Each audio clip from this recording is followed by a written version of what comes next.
Bonjour, je suis Poissonnier, professeur à Grenoble École de Management et membre de la chaire Paix économique, Mindfulness et bien-être au travail. Et je vais vous parler aujourd'hui des compétences qui permettent de mieux collaborer ou coopérer avec ses partenaires économiques. Dans de précédentes vidéos, nous sommes revenus sur tous les intérêts, toutes les vertus de la collaboration ou de la coopération avec les partenaires économiques que sont les fournisseurs, les clients, les concurrents. Alors c'est vrai que les intérêts aujourd'hui sont de mieux en mieux compris par des dirigeants de plus en plus nombreux, mais ces mêmes dirigeants restent souvent un petit peu perdus lorsqu'il s'agit de mettre en œuvre des modalités concrètes de collaboration ou de coopération avec leurs partenaires économiques. Il est vrai que la coopération ou la collaboration renvoie à des pratiques extrêmement diverses qui sont mises en œuvre à partir de certains outils sur lesquels on peut s'appuyer, mais aussi qui nécessitent le développement et la mise en œuvre d'un certain nombre de compétences qui sont aujourd'hui l'objet de cette vidéo. Il est possible de distinguer trois grands types de compétences, notamment dans un premier temps les compétences collectives,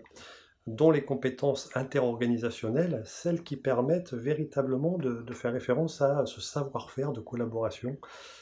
ces bonnes pratiques que l'on peut mettre en œuvre dans les relations que l'on a, que l'on développe avec les partenaires économiques. Il s'agit essentiellement ici d'entretenir la confiance. Cette confiance nécessite d'être entretenue en effet, mais aussi pérennisée, développée en fonction des étapes de la vie de la relation dans laquelle l'on se trouve avec les partenaires économiques.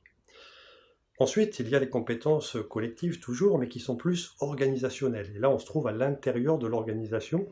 Moi qui accompagne régulièrement des organisations dans cette volonté de développer des relations plus partenariales, plus collaboratives,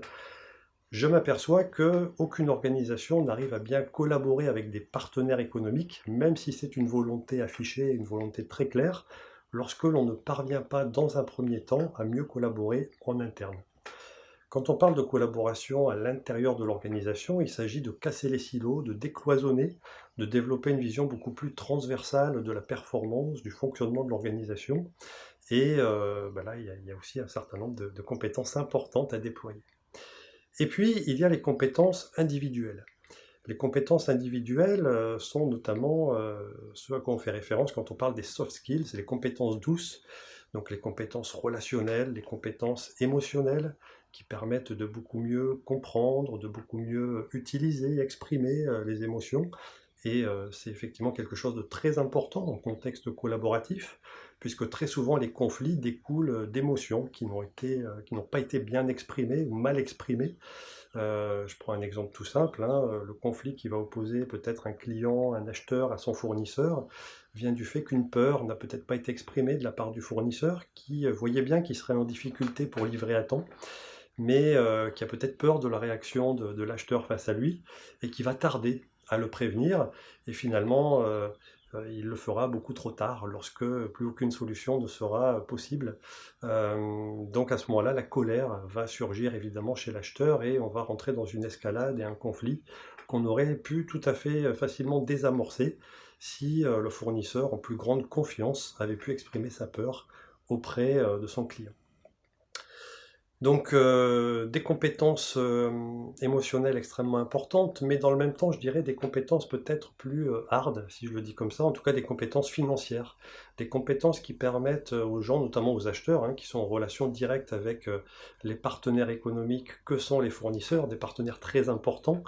des compétences financières qui permettent de beaucoup mieux vendre, entre guillemets, les bonnes idées, à la fois aux fournisseurs et en interne, aux collègues, puisque moi qui connais aussi beaucoup d'acheteurs, je m'aperçois qu'il ne manque pas de bonnes idées, des idées qui contribuent à développer des relations plus collaboratives, pacifiées, etc., mais des idées qu'ils ont beaucoup de mal à faire passer, à vendre en interne. Le simple fait de pouvoir chiffrer les impacts de ces idées-là, même si les chiffres sont toujours contestables, serait extrêmement précieux pour justement être capable de les faire passer beaucoup mieux, de faire adhérer en interne. Voilà donc toutes les compétences qui peuvent être mises en œuvre comme autant d'ingrédients qui permettent de pacifier les relations avec les partenaires économiques et d'œuvrer, au final, à la paix économique. Je vous remercie pour votre attention. N'hésitez pas à transférer, à partager ce podcast, et je vous donne rendez-vous dès la semaine prochaine pour un nouveau moment de réflexion paix économique.